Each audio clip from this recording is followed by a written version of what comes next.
Hey viewers, welcome to another game with Casual Pro Gamer.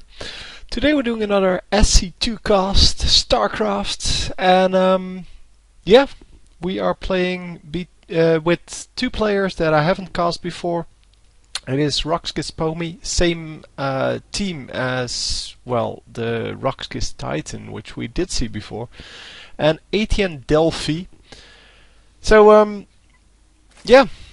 I haven't seen these players before. It is Zerg versus Protoss, which we haven't seen before. I think, on this channel that is. And yeah, we're just going to enjoy watching them play. Obviously, since I am relatively new to the StarCraft casting, I'm not really aware of every build that is possible. I'm also not aware of every hotkey that I can use to get this cast, well, underway, to make it a little more easy for me to, or a little easier for me to actually get all of the information on the screen. But yeah, I'll manage, and I'm learning more and more because people leave me comments on how to do certain things and what to show and what not to show, and yeah, it's all going very well. So we see a very early drone probe scout here. We also saw the forward pylon here, meaning that normally he would place a forge and a gateway here somewhere. The order of which varies from whether or not he can scout. Spawning pool going down really early before the expansion, and the probe stealing a little bit of minerals. Blocking the expansion with his pylon there, meaning that the drone is now going to go to another place to expand, or, well, he's just not expanding. And it seems to be that last bit. It seems that he's not going for the expand. I don't know why he would send out a drone scout now, because, well, the Overlord is already in the base, and there's no real reason to want to spot anything else. Go for the forge because there is no fast expand from the Zerg. Well, not a really fast expand. Eventually the hatchery comes out. The pylon got cancelled, I'm assuming. And yeah, because of this little bit of a delay, he can go for forge after his nexus. And then I'm assuming, yeah, that is definitely after. Going into gateway, and probably going to fit something in between the two to leave a small gap only. There we go. Getting another, or no, a photon cannon. Okay, normally you don't put those on the front lines, but they have 300 health, so I guess they can hold off the Zerglings on their own. So maybe another photon cannon wouldn't go amiss, depending on how many Zerglings there are on the field. Currently there are only 2 on the field, and he spots those, but he cannot see what else is being made because he's driven out of the base. So another expansion coming up from the Zerg player. Gateway meanwhile finishing, and the probe is going to be safe in his base. So I'm not really sure what the rest of this well, enclosure is going to be, or whether there is just going to be one of them. Let's see the production tab. Yeah, as I said, another hatchery coming up. Also the cybernetics core. Yeah, he planted that down in the front just to make sure that the Zerglings cannot really run past this. And another pylon to block this off. This is the only gap that is available at this point. But yeah, people will go for the cannon anyway, because, well, the pylons have 400 hit points, so that's more than the cannon. Plus, there are 2 pylons, so you're not underpowering anything by doing that. So we see creep tumors being built, hatchery, yeah, several good stuff. A sentry coming up to help defend this cannon, and that may actually be what he needs to protect this cannon, because this cannon is still all alone at this point. And yeah, we see the drone coming in once again, spotting this third base, but Okay, lagging a little bit there, but not doing anything else. The lag is probably caused by the fact that this is a slightly older replay than the current version of Starcraft 2 that I have on my computer.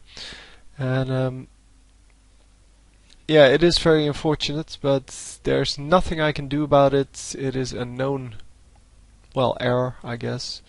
It's not a real bug. It's a known thing, and well, we see the one circling going in. But yeah, I cannot do anything about that. So 2 more gateways coming up. The Zergling is not going to get any information that he didn't already have. I'm not even sure if he saw the no, he didn't see the cybernetic score there. And hang on, our yeah, our Protoss player does know that there's a base here. He does know there's a base here, so he knows that he is 1 base behind, but is fine with that because, well, that's the way it is. As Zerg, you will always have more bases than your opponents, except if your opponent is a Zerg. But, well, that's kind of obvious. 4 gateways coming up, meaning that he is going for some kind of rush, because 5 gateways cannot be sustained with just the 2 bases, I think, and he will not be able to produce from them constantly. And they are going to warp into warp gates as soon as he has the minerals to do so.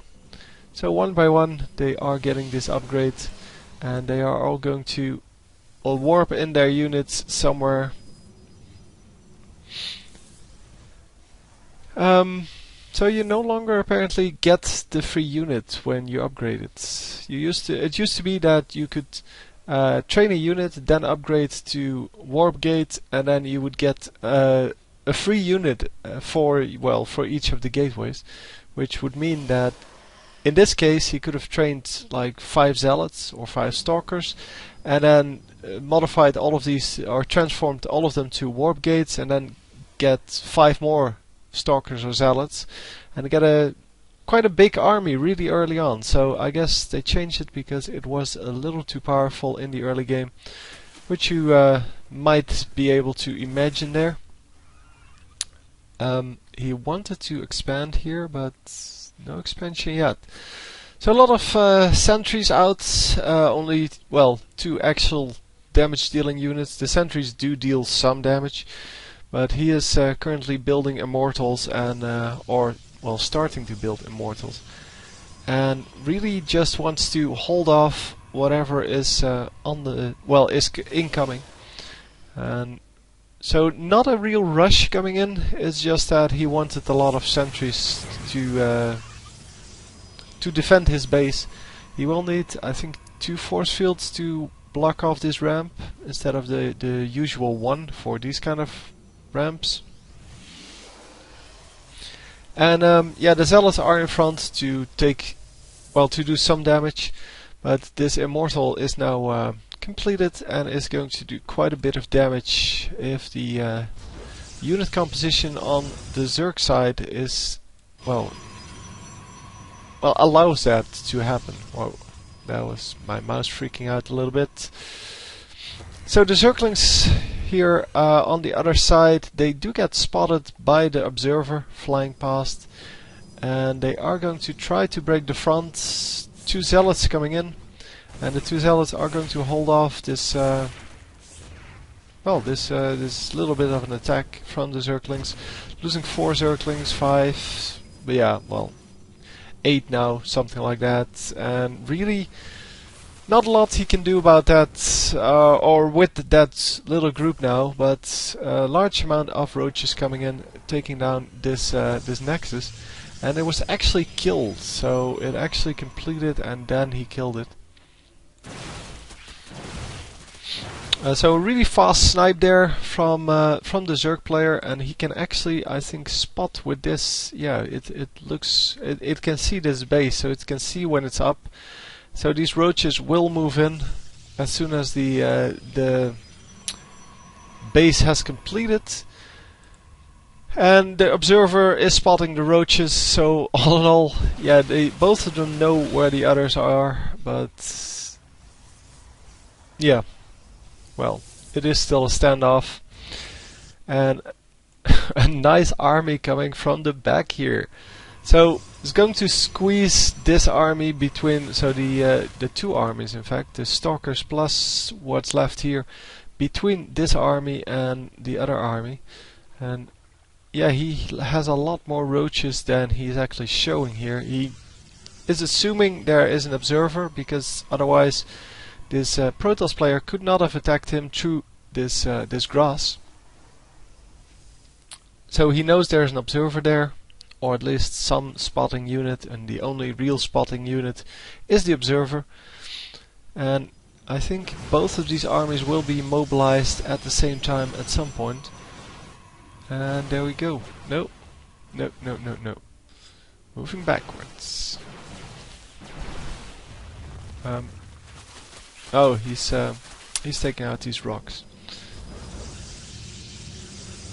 So large amount of stalkers over here, knowing that the back entrance wasn't protected, and yeah, he does know that there's only one Zergling here now, although he hasn't moved his observer yet, which would have allowed him to spot beyond this wall, but then you probably lose sight of this this grass bit.